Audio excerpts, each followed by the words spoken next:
definitely according to the weather. We felt in the 17 over game, we weren't sure what a good score would be on this ground or on the wicket we're playing on. So definitely according to the weather, but we're still confident that we're a good chasing team. No, I don't think there's any excuses for what happened. I mean, our players are very disappointed. We're generally a very good fielding side. It's just one of those days today that you can't even go look and say this and that. It just was a poor day in the field, and I think we take it on the chin, and then we need to go back and work and make sure that we come back stronger. And as far as the noise, I mean, you want to play against that. I mean, you get yourself in a World Cup semi-final, you never know. Opportunities are given, it could be worse than that. So our better preparation for both teams is going into a World Cup. So we're preparing for the World Cup. So for us, yes, the result is not the desired result, but as far as growing youngsters, giving opportunities to players, they now know more or less what it is all about, what it takes to go forward, so, and what it takes to compete and perform in front of this kind of crowd. So overall, I think where we want to go as a team, we're moving slowly in the right direction as far as our youth is concerned.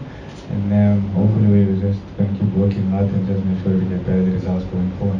Yeah, I think when our first game, we experienced the crowd, some of us for the first time, but after that we spoke about it and we kind of, got plans on how we're going to deal with it. So I don't think today was the main reason was the crowd. I just think, like Coach said, it was one of those days. You're going to get hopefully only one of those days in your career. It's something you just bank, and when we get trained tomorrow or the next day, you just take more time just to make sure that that you take enough catches so that you're ready for the next game. Yeah, we just kind of spoke about being mentally tough when there's a huge crowd around you, and you got to be in your zone and you got to be in your own mind kind of. It's so easy to get intimidated by a lot of people shouting and screaming. But I say to the younger girls, as long as you look at me and stay focused on me and kind of just watch the ball, the noise, it will distort itself. You will be in the game and you will be in the moment. It's not a holiday. We don't come for a holiday. You come because it's your job. You want to play cricket. You want to grow as a player. You want to practice. And I think for us, kind of just sitting around at the hotel, it becomes frustrating because, it kind of feels as like a waste of time. But at the end of the day, you have those good conversations with the coaches. You can learn your players off the field as well. And but yeah, hopefully the rain stays away for the next game and then for the ODIs as well. It's very encouraging for us. I mean, when we look at now the entire squad holistically, you can see now which kind of players are now ones that can stand up in this kind of pressure, who can give you the goods, who can deliver under pressure. And at the end of the day, we've experienced that semi-final against England in the first Euro World Cup.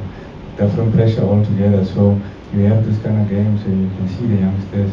Some of them, yes, they came to India not more or less expecting. They heard about what's India all about. I think today and the last two games that they've played now, they've experienced it. It can be very tough and unforgiving conditions. So for a youngster coming onto this, you can only take this with you and learn. I think cricket at the end of the day is they're just going to grow up and get better cricketers. So we are moving in the right direction. And players that are not here, we know that the quality that they bring in is good. These youngsters are, I think, making their debut in the right time. Yeah, I think extremely big. I think when the coaches asked me to be captain for the series, I was a bit stressed out because it was the first series I was going to be captain outside of South Africa. But I think like I said, it's a learning curve and it's a journey. I think with every game you learn something new about yourself and you learn how to handle different situations. So I think there's 4 games left in the series, so I'm pretty excited to see what I can learn in the next 4 games, and if I can continue with this and learn when Renee comes back, learn more from her and hopefully help her on the team or on the field.